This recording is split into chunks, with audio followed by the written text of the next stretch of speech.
इस इदारे का विजन तय किया। अच्छा विजन साडा की आ, एक विजन आ कि असी इस इदारे नूं दीनी और असरी उलूम इस लैवल पर लैके जाना है कि साडे कोले जिहड़ा बच्चा भी तलीम हासिल करने वास्ते आवे असी उस बच्चे नूं दोवें तलीमां आला तरीके दी दे कित्थों भेजीए। असा इस विजन नूं देखो ना, एक विजन सोचा है, उस विजन नूं हुण इंप्लीमेंट करने वास्ते उहदे गोल सैट करने पैंदे ने कि असीं 1 साल विच यह काम करांगे, दूजे साल विच यह काम करांगे,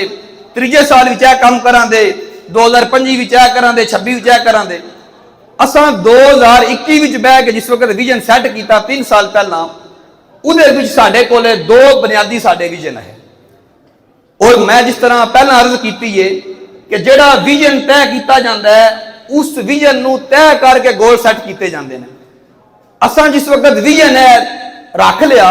कि असी दीनी और असरी उलूम का ऐसा इदारा बनाना है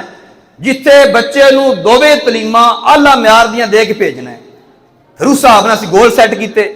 साडा पहला गोल जो उस वक्त सैट होया 3 साल पहले, अलहमदुलिल्लाह अल्लाह का शुक्र है, दोवें तलीमां नूं असीं नजर विच रख के जिस वक्त वो चीज़ अपनी तय की,